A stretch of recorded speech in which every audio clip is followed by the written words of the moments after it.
Mormon Sex Info listeners, this is Lisa Butterworth, and today I am here with Colette Dalton. Welcome, Colette.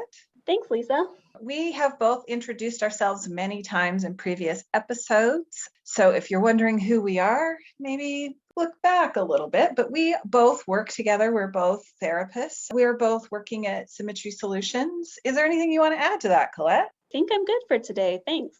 Awesome. Okay, so today we want to start a series that we want to do talking about how, what, where, why, sexual values. Sexual values. Where do they come from? Why do we need them?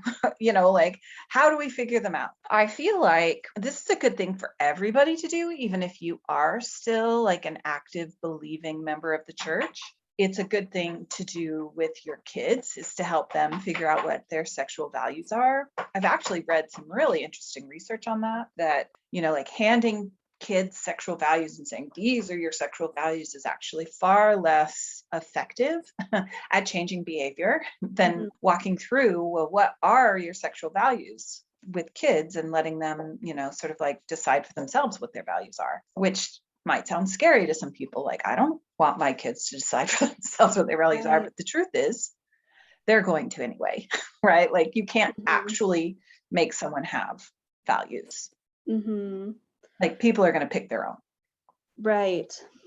So, I mean, obviously coming from a Mormon background, I feel like the sexual values that we sort of inherited or received were in some ways pretty inadequate. What are your thoughts, Colette? No, I'd agree. And I would be interested how you would define sexual values because, as I've thought about it, I feel like a lot of times the sexual values we've been taught aren't really values as much as lack of behavior. Like, is abstinence really a value, or is that just a lack of a behavior? And so when we start this conversation about sexual values, I think a good place to start is, what do we even mean by that? Because I think for a lot of us, that's just a foreign concept because we haven't been taught what sexual values are, because it's more of a, you're either having sex or you're not. Right. So I'd be curious your thoughts about that. No, I absolutely agree. And I think that that's one of the places we need to start for sure. I mean, I feel like there are whole branches of study, right? Like what is ethics versus what are values versus what are rules versus, Right. And they overlap. The discussions of those things overlap. I mean, I would say the abstinence, like you said, is either more of a lack of a behavior or sort of a rule, right? Like it's a rule based in sort of an acceptable behavior according to custom, according to religion, according to maybe some people think God, right? Sure. But it isn't necessarily based in something that we would call values, which isn't to say that there aren't values that could lead to a choice to make a choice of abstinence. Like that's definitely something that could happen, but abstinence itself, I would agree with you, isn't a value, right? Yeah, right. And so that does kind of leave us open to the question of what is a value? And I think any of our listeners out there who haven't done this yet, and you too, and me too, I haven't done it for many years. Have you ever done like a value sort exercise? I have, and it was really enlightening. But I've never done it in regards to thinking about sex and values there. Yeah, Natasha actually has one on her website, Natasha Helfer .com, .net, .org, I don't know. But if you, if you Google her, Natasha Helfer Parker. Yes, NatashaHelfer.com. And if you go to more and down to downloads, that's where she has a lot of different resources. We can add a link to that in below. But, she has a specific sexual values, sort of sort. And I think she also has a regular value sort. And I think they're both really important to do. And it can help clarify for yourself, okay, well, what are the things that I value? What are the things that matter to me? And, like backing up a little bit, I think, we also should talk for a minute about like sexual ethics. How would you describe the difference between sexual ethics versus sexual values? Well, I think ethics are really rooted in Well, okay, so there are a lot of different things that ethics can be rooted in, but one thing they're rooted in is obviously like that question of care and harm. Like, does this harm anybody? Or Is it right? If it harms people, then that's probably, definitely questionably ethical. It doesn't mean that we wouldn't do it for sure. I mean, I guess technically, cutting somebody open to give them surgery is a kind of harm. right. And so it can be quite complicated, even in Sure. therapy, right? Like for some of my clients coming in to unpack all of the garbage Sure. can be really painful. And sometimes it feels kind of harmful, right? Like, oh, Right. I was doing okay. And then we came in and we dug all this stuff up and now I don't feel like I'm okay anymore. Right. Right. So did that cause harm? And so there's like this is why ethics is a whole field of study, because it just isn't simple. Right. And care and harm is only one area Mm-hmm. of ethical consideration. There's also, like authority and freedom and fairness Mm-hmm. and Mm-hmm. loyalty and, sanctity. There's lots of different things that we care about ethically. And I think that generally speaking, the difference between ethics and values, if we're going to get really general, is that ethics are more sort of about the consequences or the rules. Ethics are going to apply to, we have professional ethics. Ethics are going to apply to professional situations or larger community situations, whereas values are like personal.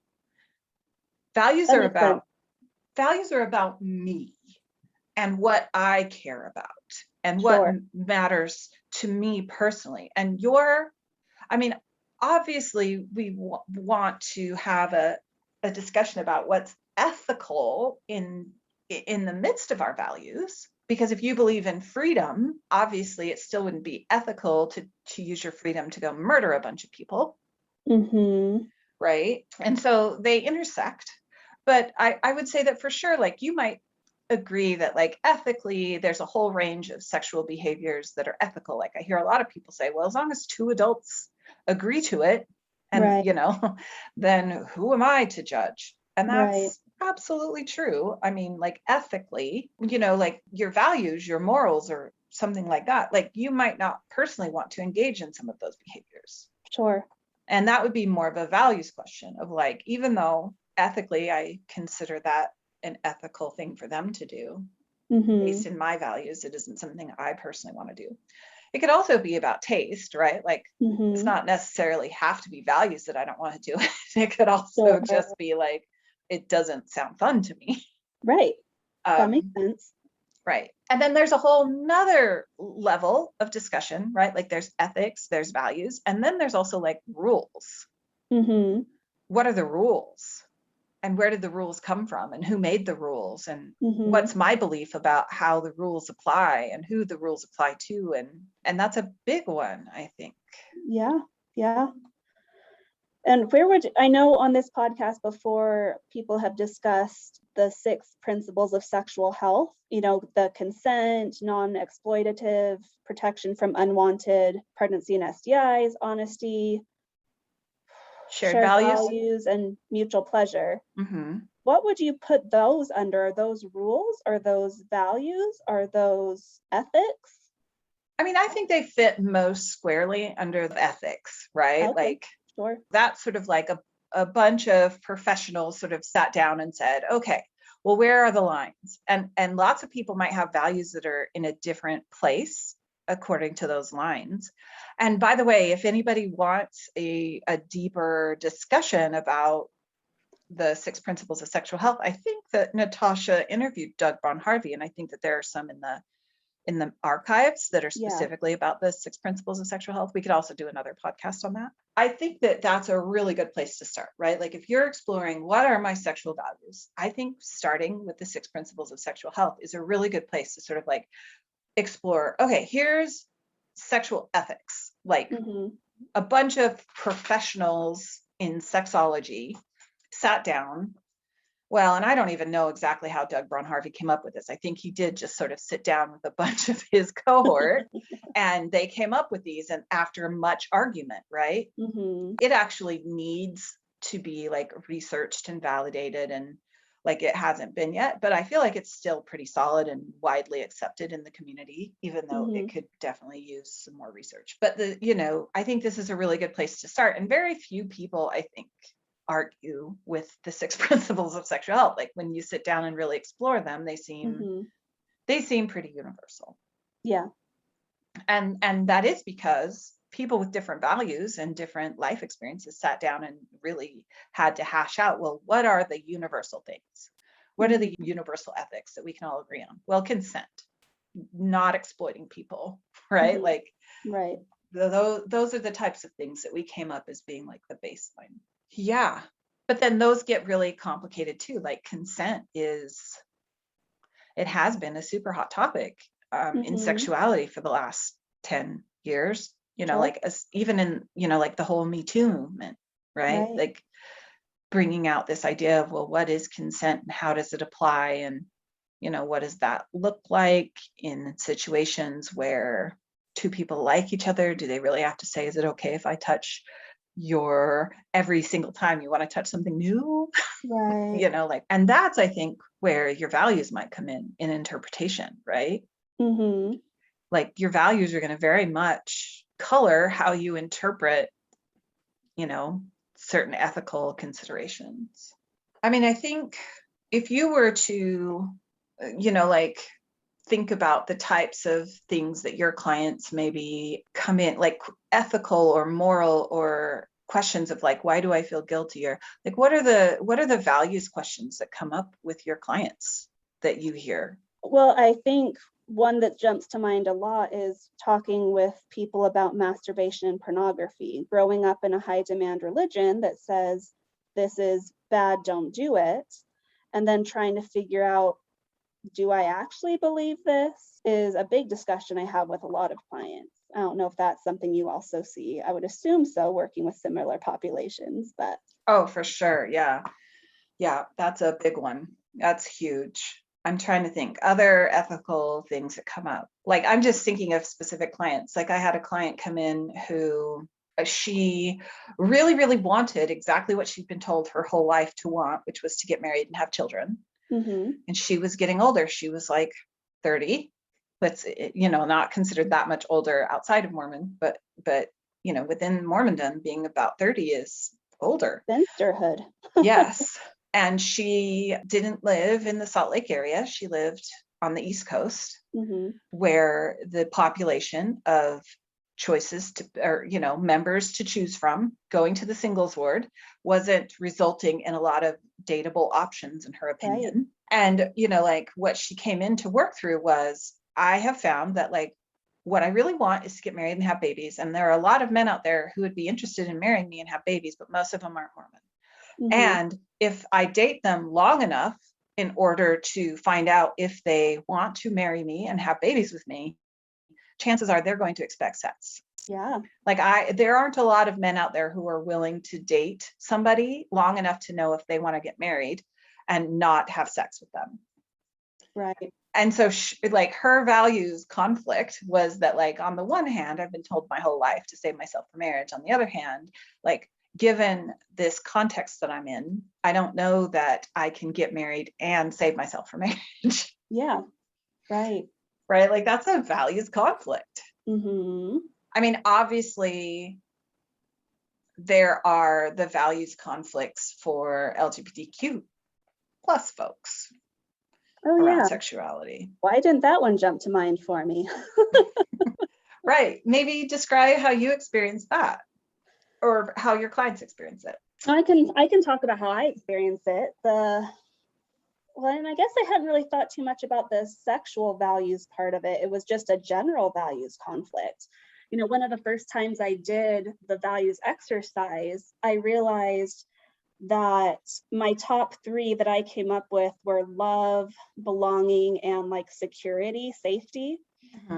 And at the time I was working for the church, and it was really interesting because one of my top values, the security, safety, I was getting in having a safe, stable, secure job with the church, but I wasn't feeling safe, secure emotionally working for the church, being queer. And so that was an interesting values conflict to be kind of sitting with, and to feel the belonging was huge for me, and feeling like I didn't belong. I kind of joke that, too Mormon for the gays and too gay for the Mormons. I hadn't really thought too much about like the sexuality piece, but I guess the values conflict as far as being told my whole life, you need to marry a man to get to the celestial kingdom. And then realizing that's not what I want. So what do I do? And dating women feels really good for me. It feels like what I want, and it makes sense. And I feel like I'm a better person when I'm dating some of these women. But what I've been told my whole life was this is wrong. So that was a big values conflict. Yeah. And I think that there, like the sort of ethical, the matrix that being told my whole life this is wrong comes under is sort of like the authority matrix, right? The ethics matrix of authority. Like the authorities have told me that, like this isn't one of the options. Mm-hmm. And in Mormon talk, that might be the value of obedience. Right. And I struggle with the idea of obedience as a value, or the idea of authority, because I'm a little bit of a rebel. But I think it's really important for those of us who have maybe come to have a different relationship with authority or obedience to, like, either one, try to remember when we were back there in that state of feeling like obedience was something that really mattered to us. And also just recognizing that, on some level, this paradox between like obedience and freedom, or obedience and agency, is everywhere all the time. Right. Right. Like in Mormonism, agency is also a value, freedom, right? Like it's something that is written into the doctrine. And so we have this paradox between the part of us that wants freedom and the part of us that wants to be obedient. And I think when you're talking about safety and belonging, they tend to be more, like obedience and authority tend to be the places that offer safety. Right. Of a certain type. Right. Like stability, tradition, institutions that can like support you, or like there are some big advantages to being part of a global system that, should you come under some sort of, just like it's supposed to work that way anyway, that like the bishop can help you pay your rent for a month, or it doesn't always work like that, but right. Like having these sources of community are often reliant on, some kind of obedience to authority, or some kind of, like that's often the reason why people choose. And I don't know that choose is the right word. Well, I think the tricky thing in general about values is learning to take back your own authority, because oftentimes when you're raised in a high demand religion, you're just, like we said at the beginning, you're given these values. And the times people don't question, it's like, oh, okay, this is it. This is what I'm going to do. And learning to figure out, well, what do I personally actually value?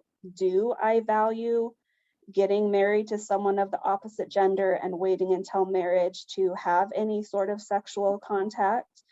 Do I value monogamy? Do I value having relationships with multiple people? Do I value being honest with my partner? Do I value when I'm having sex, what are my values? What sort of sex do I want? Because again, when you're raised in a high demand religion and you're only told abstinence, abstinence, abstinence, and then like make babies, that's not a lot of values to even go on, right? So taking back your own authority to realize and figure out, what do I want? Not what have I been told to want? What do I want? And that's really hard to get away from that obedience paradigm. Yeah. And again, we're never going to get completely away, and nor do I think we should get completely away from all obedience. Like I think most of us stop at stop signs, I think that's recommended. We don't want any more car accidents, right, Lisa? Yes. I mean, and so like there is this wrestling of like, okay, well, how much obedience is the right amount for me? Right. Right? Right. How much obedience do I, and this is really hard to dig into. And one of the tools that I use for this is asking my clients to think about something that they maybe are really good at, or that they enjoy, or that they feel proud of in their lives. Mm-hmm.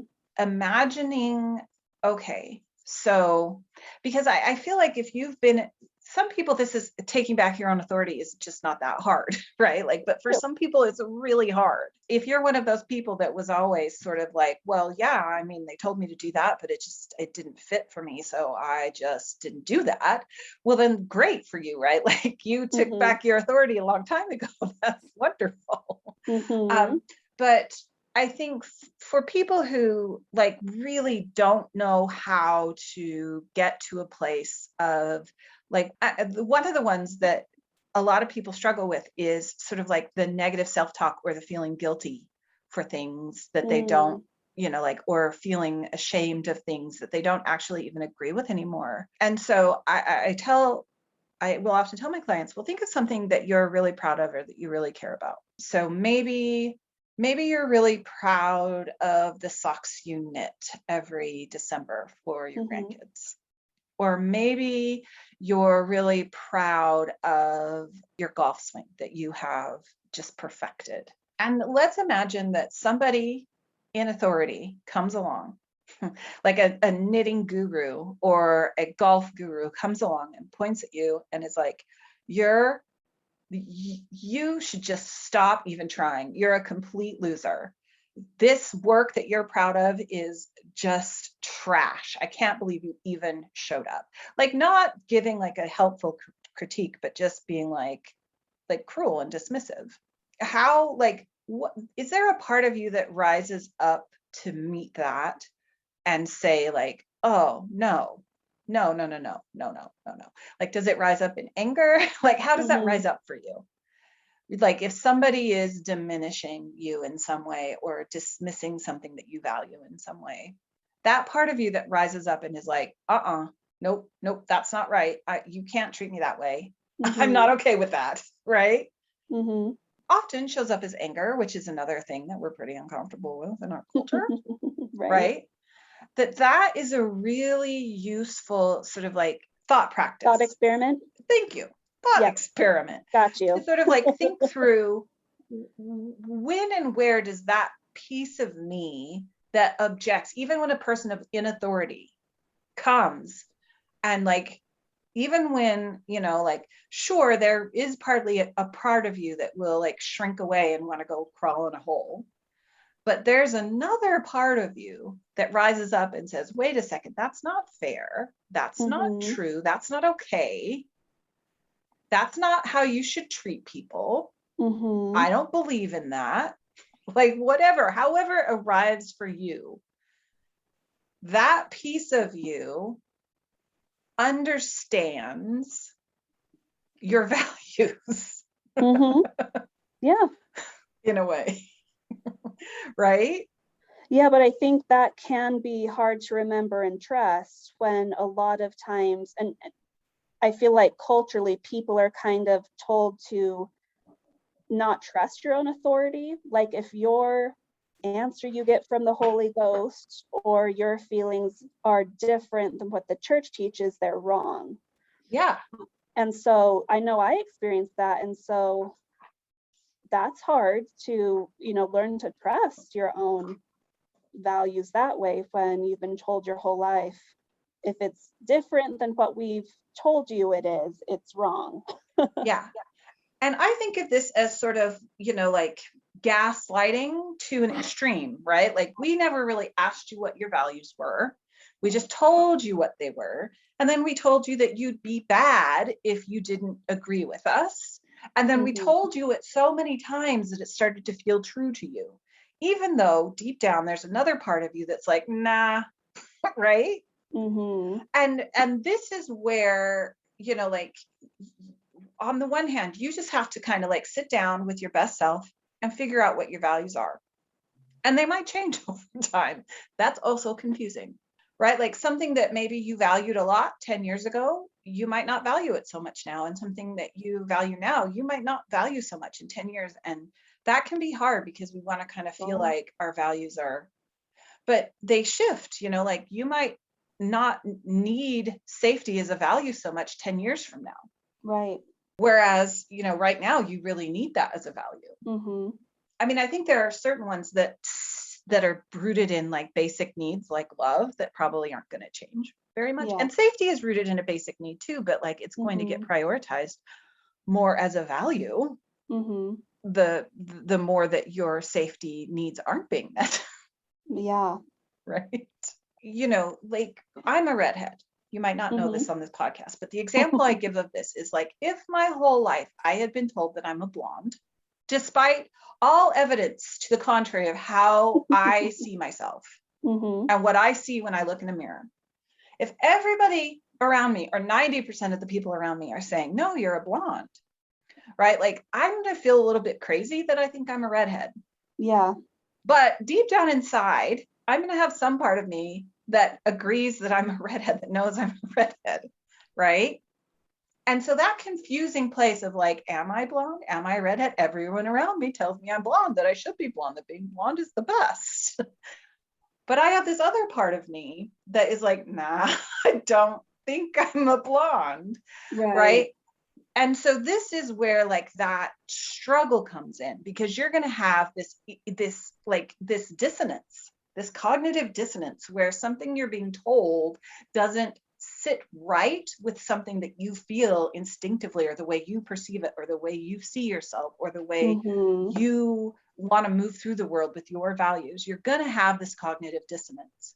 And, you know, like when you're struggling with it, it isn't that you know, like I tell my clients, like, if you're struggling with feeling guilty for things that you don't feel like you should feel guilty for, you just need to keep practicing not feeling guilty for those things. Right. Because you've spent 20, 40, 60 years, however long it is, feeling guilty for those types of things. And your values have changed, but your neural pathways haven't.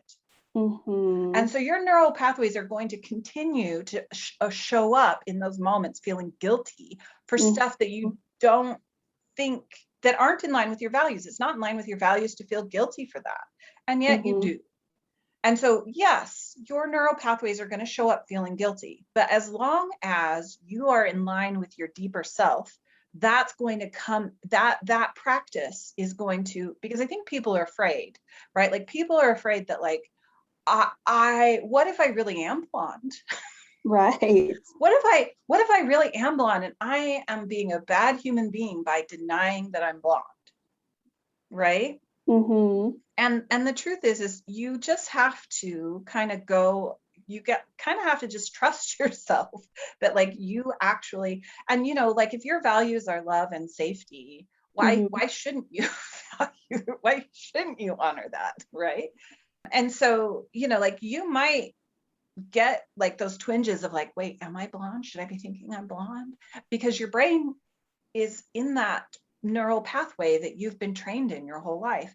But if you really know that you're a redhead and that is in line with your values, if you practice not believing that you're blonde, you will eventually come in, that cognitive dissonance will eventually stop being your habit. If that makes sense. I think so, yeah. Like you can't make yourself stop feeling guilty for things that you think you should feel guilty for. Right? Like if you're really actually hurting people and one of your values is to not hurt people, like training yourself to stop feeling guilty for hurting people probably isn't going to work, because that's not actually in line with your values, with some deeper part of you that believes that hurting people is wrong. Right. Right? So you can't just train. I mean, actually, you might be able to train yourself. I think people do train yourself to not, but you're still going to have cognitive dissonance. Like people do train themselves to stop feeling guilty for hurting people. That's a real thing that happens. But you're probably still going to experience cognitive dissonance if you're paying attention. Right. Right? Like the peace comes when you stop fighting that deep inner voice that says, oh, this, I don't like this. I don't want to keep hurting people, or I'm not blonde. Right? Mm-hmm. And so, yeah, you can feel guilty for all kinds of things that, like aren't necessarily aligning your values, but that's just like old bad habits. It's old programming. Does that make sense? I think so. I think I'll be curious to maybe talk more on a different episode, more specifically about different sexual values and value conflicts to make this more concrete. But I think this was a pretty good introduction and overview. Absolutely. I'm super excited. And we will put those links below on the values quizzes and the sexual values quizzes if you're interested in doing those, figuring out, well, what are my values? And that would be, some interesting information to have in moving forward in doing, like this struggle, this wrestle with what are my sexual values. Yeah. Well, thanks for leading this conversation, Lisa. I think it's super interesting. Yeah. Well, thanks for being here. Man, I had so much bottled up in there. I could tell. Great. I'm glad this was a good subject for us. All right. It was great talking with you, Colette. Good talking with you. All right, everyone. Thank you for joining us for the Mormon Sex Info podcast. Join us next time when Colette and I will go deeper into different sexual values and how those might play out and how to wrestle with those in your own life as you come to sexual health. Thanks a lot for joining us. If you have a little bit of extra money, hit the subscribe button or, give us a little donation so that we can pay the folks who edit this for us. They work really hard and they need to be paid. Thanks a lot. We'll see you next time.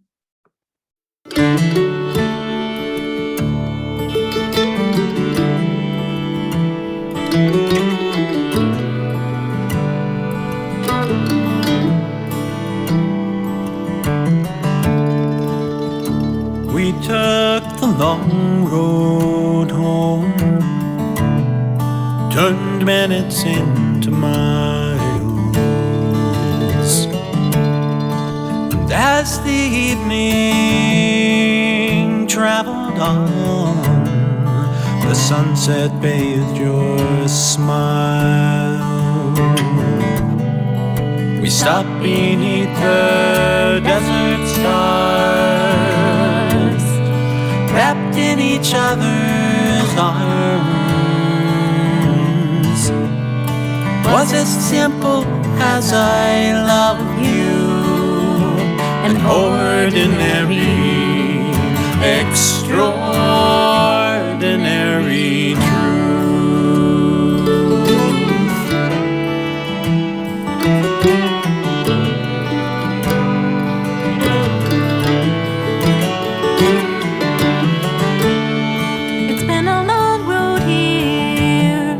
A trail with tears, pain and sorrow too. But through every storm we traveled on, like lovers do. And if sometimes we fell apart, we always came back home. Was as simple as I love you, an ordinary, extraordinary truth.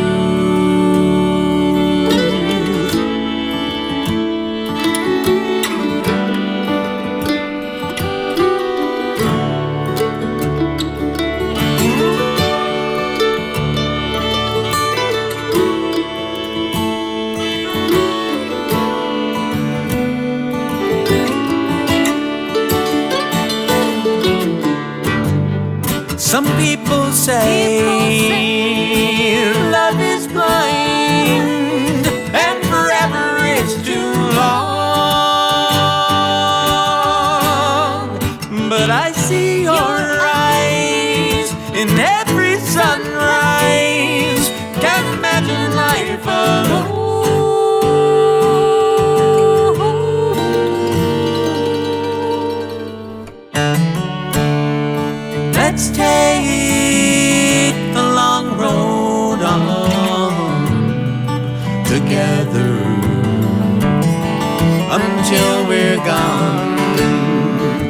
want you by my side till the day I die and into the beyond.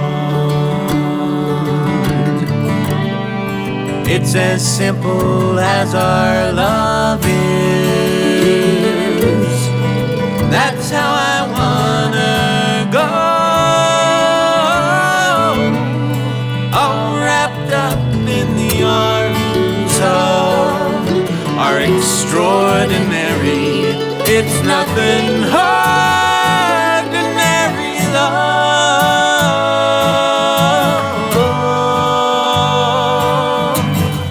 Ordinary.